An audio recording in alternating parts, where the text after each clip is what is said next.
Masih bersama saya Rahel Jafar dan kembali kami sampaikan berita Mataram hari ini. Berbulan-bulan kekeringan, warga di Lombok Tengah antusias mendapatkan bantuan air bersih.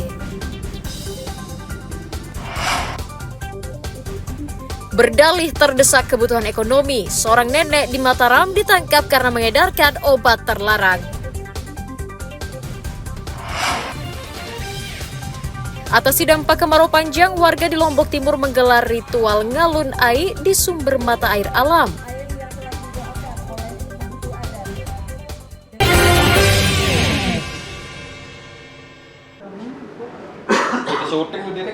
Seorang nenek bernama Amnah berusia 50 tahun diringkus aparat Satuan Reserse Narkoba Polresta Mataram karena diduga menjual obat terlarang di lingkungan tempat tinggalnya.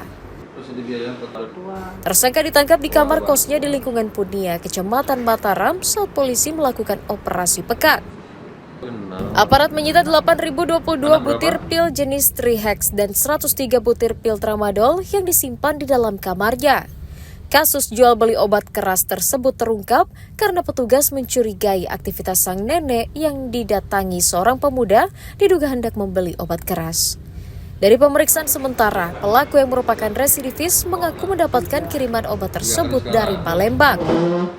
Polsek Mataram mendapati dua orang yang mencurigakan di salah satu kos yang bertempat di wilayah Punil. Begitu didekati, ternyata mereka sedang mengadakan transaksi obat-obat jenis Tramadol. Patroli dari Polsek Mataram mendatangi kamar dari si pemilik kos-kosan, didapatkan hampir 8.000 butir pil warna putih, pil Tramadol. Pil tersebut langsung dikirim dari wilayah Sumatera melalui perantara orang dari Ampenan. Tersangka mengaku nekat kembali berjualan obat keras untuk memenuhi kebutuhan hidupnya. 3 kali sekarang. Yang pertama berapa kena dulu? 1 tahun 6 bulan. Terus yang kedua berapa tahun kena? 2 tahun. 2 tahun ya. Berarti ini yang ketiga ya, Mbak Una? Iya. Apa yang sih dijual kemarin itu? Tramadol Tramadol. sama teri. Selain Tramadol sih dijual apa? Terihek. Trihexyphenidyl itu. Iya. Pulang lagi jual. Kenapa sih dijual lagi? Hah? Masalah apa? Masalah ekonomi? Iya. Atas ulahnya, tersangka dijerat Undang-Undang tentang Kesehatan dengan ancaman hukuman pidana minimal 5 tahun penjara. Awaludin dari Kota Mataram melaporkan.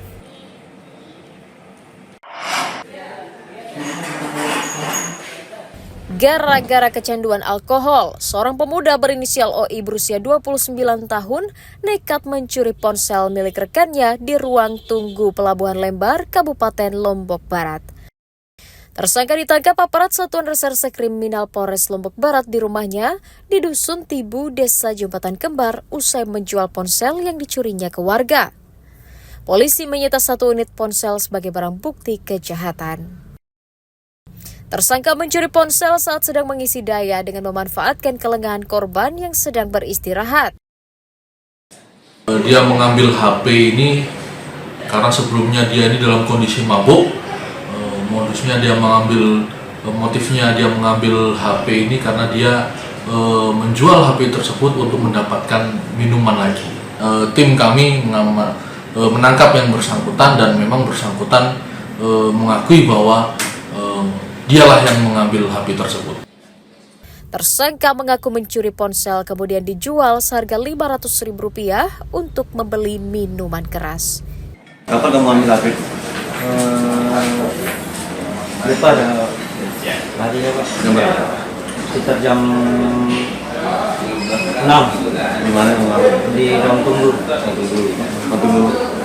Ruang tunggu pelabuhan. Pelabuhan Lembar. Motif mengambil apa? Motif mengambil HP peminum. Oh, mabuk. Atas ulahnya, tersangka dijerat pasal 363 KUHP tentang pencurian dengan ancaman hukuman pidana minimal 7 tahun penjara. Awaludin dari Kabupaten Lombok Barat melaporkan.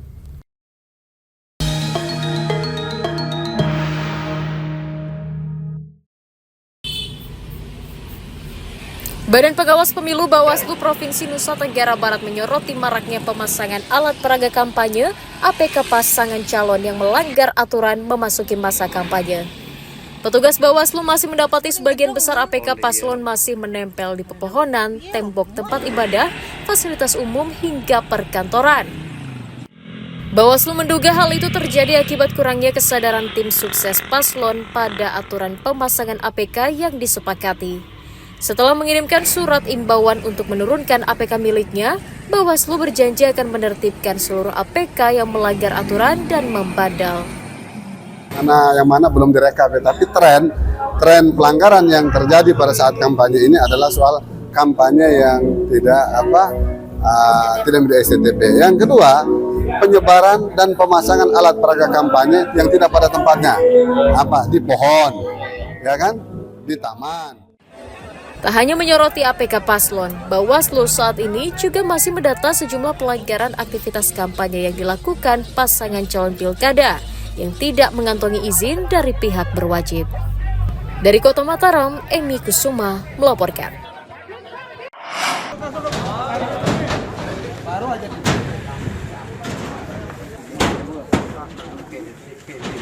Komisi Pemilihan Umum Kabupaten Lombok Timur menerima ribuan lembar surat suara pemilihan kepala daerah serentak tahun 2024 pada Senin malam. KPU mencatat total surat suara yang diterima sebanyak 1.020.210 lembar yang merupakan logistik untuk pemilihan gubernur dan wakil gubernur. Sementara untuk surat suara bupati dan wakil bupati akan segera didistribusikan pada pekan depan. KPU menargetkan seluruh surat suara segera bisa disortir dan dilipat dalam 2 hingga 3 hari mendatang.